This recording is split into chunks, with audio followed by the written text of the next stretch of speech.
Part 2. The God of our everyday lives.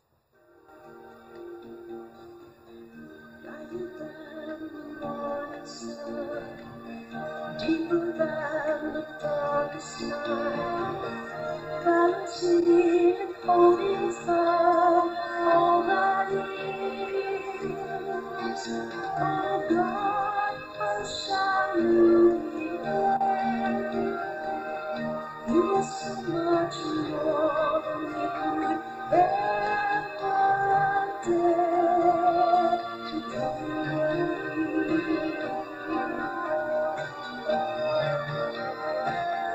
You do so much more than we could ever dare to dream.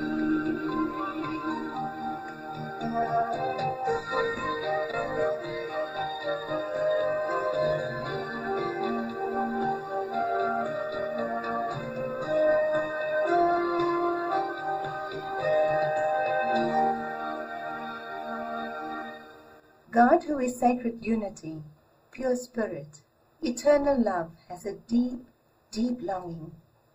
God's only wish is to be one with us. I like to think of the Big Bang, the theory of creation, as being the moment when God's love could no longer be contained. This love burst forth, exploded into life, a magnificent, colorful, vibrant life that flowed through time, birthing newness in its wake, touching all with his intimate, gentle love, a love which embraces the universe, our little planet, and every single human person on earth, you and me.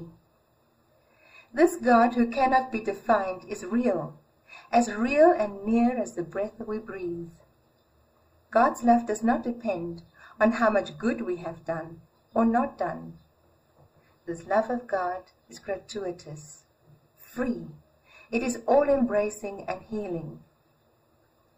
God is present, whether we feel it or not. You know, God cannot not be present. And this God, the Almighty, the great Creator, the sacred and holy, awaits us in the depths of our hearts. God is found everywhere, for God is everywhere. But He is present especially within us. We are the walking tabernacle, holy tent of God's abode. Can we even begin to understand this mystery? If God is intricately one with us and with all that is, then life cannot be separated into sacred and secular, holy and profane, divine and human. Life in all its ordinariness, reality in all its realness, and people in all their humanness are holy ground, because the ground, the center, the substance, the essence of us is the mystery we call God. As we are in God and God is in us, so we too are one with the universe. Just imagine that. We with God, one in the universe. In God we are connected to cosmic life. In God we are brother and sister to all of life, to every human person. We are held in God's divinity, and in that presence we are unconditionally loved and nurtured. God is the hound of heaven, who pursues us like the bridegroom after his bride. God's love is ever young, and like a young stag, God runs over the mountains to meet his beloved. You are, and I am, the beloved of God, and we shall remain restless, empty, until we have come home to the God within us. And so I'd love to tell you the story of the old turtle who speaks about this wonderful love of God. Once, long, long ago, yet somehow not so very long, when all the animals and rocks and winds and waters and trees and birds and fish and all beings of the world could speak and understand one another, There began an argument. It began softly at first, quiet as the first breeze that whispered, "God is a wind who is never still." Quiet as a stone that answered, "He is a great rock that never moves." Gentle as the mountain that rumbled, "God is a snowy peak high above the clouds." And the fish in the ocean answered, "God is a swimmer in the dark blue depths of the sea." "No," said the star, "God is a twinkling and a shining far, far away." "No," replied the ant, "God is a sound and a smell and a feeling who is very, very close." "God," insisted the antelope, "is a runner, swift and free, who loves to leap and race with the wind."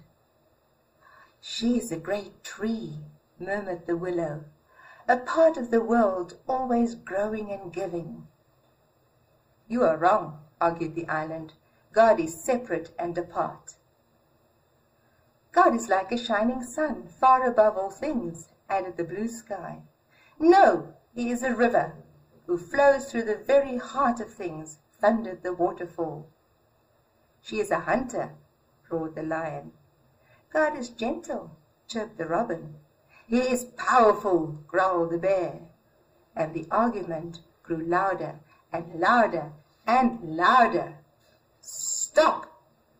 A new voice spoke. It rumbled loudly like thunder, and it whispered softly like butterfly sneezes. The voice came from... Why, it seemed to come from Old Turtle. Old Turtle hardly ever said anything, and certainly never argued about God. But now the Old Turtle began to speak. "God is indeed deep," she said to the fish in the sea, "and much higher than high," she told the mountains. "He is swift and free as the wind, and still and solid as a great rock," she said to the breezes and stones. "She is life to the world," Turtle said to the willow. "Always close by, yet beyond the farthest twinkling light," she told the ant and the star. "God is gentle and powerful, above all things and within all things. God is all that we dream of and all that we seek," said the Old Turtle. "All that we come from and all that we can find. If God is the source of life, then who are we?"